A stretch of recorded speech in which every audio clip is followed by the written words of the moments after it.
Ini gue dapet cerita dari teman gue ini punya sepupu. Kita sebut aja namanya Benny ya. Jadi si Benny ini tuh waktu zaman-zamannya pandemi, dia tuh anak bujangan 20-an tahun, udah kerja sekitar 1-2 tahun, akhirnya nabung, dia bisa punya apartemen sendiri. Tapi nyewa. Singkat cerita intinya dia dapat satu apartemen di daerah Jakarta yang dia dapat harganya murah banget.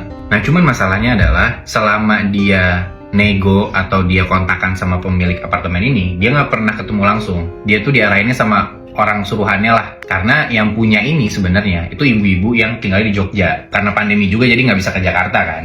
Dia masuk ke apartemen itu 1 malam, 2 malam, 3 malam. Sebenarnya aman-aman aja. Tapi ada 2 hal aneh Natmoy. Hal aneh yang pertama adalah sepatunya dia itu tuh selalu kebalik urutannya. Jadi misalnya lo pulang kantor nih, terus ya di samping pintu di rak sepatu tuh lo naruh sepatu lo gitu kan, set nih 2 nih kayak kanan kiri. Tapi begitu pagi-pagi lo ngelihat sepatu lo tuh kebalik, kiri kanan. yang kiri kanan, kanan di kiri. Aneh kan, padahal dia sendiri dong di situ. Iya. Ya nggak sih? Yang kedua anehnya adalah kalau dia bangun pagi-pagi, dia tuh suka ngelihat ada bangkai cicak gitu Natmoy. Jadi kayak pala sampai 2 tangan, terus tangan belakang sama bututnya tuh nggak ada. Putusnya tuh sebadan-badan berarti. Setengah badan gitu. Malamnya dia tidur, pas Benny ini lagi tidur, dia tuh ngerasa kayak ada sesuatu yang ngerangkak di tempat tidurnya dia. Pas dia kebangun, tiba-tiba di depan muka dia persis, itu ada anak kecil lagi ngerangkak persis depan dia mukanya, dan di mulutnya anak ini ada cicak. Kaget dong dia ngeliat kayak gitu. Anak kecil biasa kayak umur 3-4 tahunan, rambutnya pendek cowok gitu ya. Terus dia kabur tuh, dia lari keluar kamar. Terus pas dia lihat di depan pintu dia, di tempat rak-rak sepatunya dia ngeliat lagi ada anak bocah kecil persis sama yang di dalam, itu lagi mainin sepatunya dia. Tapi sama persis. Akhirnya dari itu dia cabut dan dia nggak pernah tuh balik lagi ke apartemen itu. Nah, tapi nggak nyampe situ doang. 1-2 bulanan setelah dia cabut dari apartemen itu, dia sampai di rumahnya, udah tinggal sama bokap nyokapnya lagi nih. Jadi telepon sama yang punya, Muy. Nah, Mas Benny, saya dengar Mas Benny udah nggak tinggal di apartemen saya lagi ya? Oh iya Bu, bener. Kenapa? Gitu. Iya Mas, sebenarnya boleh nggak sih kalau Mas Benny ini saya balikin aja semua duitnya, DP-nya. Karena kan dia udah bayar setahun kan sebenarnya. Cuman karena udah nggak kuat, ya udahlah nggak apa-apa. Oh boleh banget Bu, kalau kayak gitu, gitu kan. Tapi ada syaratnya, boleh nggak? Syaratnya apa Bu? Iya jadi kan saya di Jogja nih. Nah saya tuh baru bisa ke Jakarta sekitar 3 harian lagi. Boleh nggak Mas Benny tinggal di tempat itu 3 malam aja? Karena kasihan si kembar nggak ada yang nemenin, nggak ada yang ngajak main. Karena ternyata Nat, si 2 anak cowok ini itu adalah anak kembar yang mana peliharaannya si ibu ini. Anjir.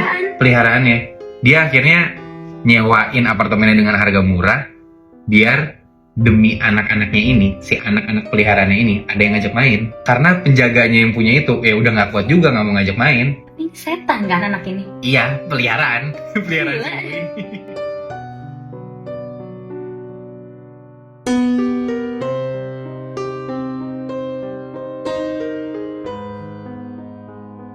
Semua warga di desa ini kaya raya karena pesugihan. Awas hati-hati karena salah satu pesugihannya itu menumbalkan tamu alias pendatang ke desa ini. Jadi ini sebuah cerita desa terpencil di Indonesia. Aku dapat ceritanya dari teman aku karena keluarganya asli dari sana. Dia sih mau cerita, tapi kata dia jangan disebutkan nama desanya karena bisa dibilang berbahaya ya. Tapi aku bisa ngasih tahu kamu inisial terakhir dari desa ini adalah huruf A. Menurut ceritanya dia, semua orang di desa ini tuh melakukan pesugihan. Dan pesugihannya tuh macam-macam jenisnya. Jadi kayak nggak cuma satu jenis gitu. Nah, salah satu pesugihan yang diceritain sama teman aku yang menurut dia tuh serem banget karena dia itu sengaja tumbal dari pesugihannya tuh merupakan tamu atau orang pendatang di desa tersebut. Jadi biasanya di desa itu tuh kayak ada duit-duit berceceran di jalanan, seolah-olah tuh kayak uang jatuh aja gitu kan. Nah biasanya orang yang tidak tahu atau menemukan uang itu bakal ngambil atau disimpan. Tapi sebenarnya itu adalah cara untuk menggait tumbal. Sebut aja nama temanku ini adalah Rizal ya. Jadi Rizal ini katanya tuh keluarganya aslinya dari sana, cuman mereka udah merantau lama di Jakarta gitu. Tapi kan kalau suasana lebaran kayak gitu kan mereka pulkam ya. Nah ketika pulkam waktu kecil pertama kali dia pulkam, mamanya tuh langsung bilang, kamu kalau nemu uang di jalan jangan pernah diambil. Tapi mamanya kayak nggak ngasih tahu gitu kan alasannya. Sampai waktu mereka itu lagi jalan abis sholat id gitulah, ada uang tercecer tuh. Nah si Rizal ini tuh mau ngambil, mamanya langsung mencak-mencak, jangan diambil, kamu kalau dibilang orang tua nurut gitu kan. Pas nyampe rumah barulah diceritain. Menurut mamanya dari zaman dulu tuh emang udah terkenal kalau ada jenis pesugihan yang tumbalnya tuh dari orang-orang pendatang ngambil duit. Jadi warga di sana tuh kalau misalnya ada lihat uang di jalanan gitu, mereka tuh udah tahu dan gak bakal ngambil uang itu. Cuman kalau pendatang kan pastinya kayak mikir, ini uang siapa jatuh gitu, atau kayak mau ngambil uangnya gitu. Sebenarnya itu adalah sebagai penanda. Uang itu tuh kayak mediumnya yang menandakan bahwa dia akan jadi tumbal, sehingga roh atau iblis yang di pesugihan itu tuh dia bakal tahu nih nyawa siapa yang bakal dia ambil. Ada cerita di zaman dulu menurut mamanya ketika dia tuh masih tinggal di situ, ada warga pendatang, ya biasalah kalau mudik-mudik gitu juga, dia ngambil uang jatuh yang berceceran gitu, dia simpan lah karena dia pikir ini uang siapa gitu kan, dia simpan sementara atau memang buat dia, nggak tahu juga. Tapi keesokan harinya si korban ini ditemukan meningsoi dalam keadaan yang aneh banget karena kepalanya itu berputar 180 derajat ke belakang gitu, kayak terpelintir. Kebayang gak sih? Artinya kan ada patahan ya di sini yang menyebabkan dia itu meningsoi. Nah usut punya usut ternyata menurut keluarganya dia, si korban ini bilang satu hari sebelumnya dia nemu uang di jalan dan dia ambil. Sebenarnya sih udah diwanti-wanti gitu kan kalau ada jenis pesugihan yang target tumbalnya tuh adalah orang pendatang. Tapi dia tuh kayak gak percaya, kayak itu tuh cuma mitos gitu loh.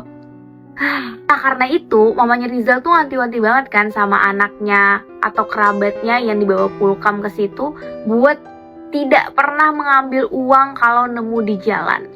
Sebenarnya masih banyak lagi jenis-jenis pesugihannya, nggak cuman itu. Bahkan menurut Rizal itu pesugihannya tuh banyak jenisnya gitu, makhluknya pun aneh-aneh. Tapi nanti kalau misalnya ramai ini bakal aku lanjutin di part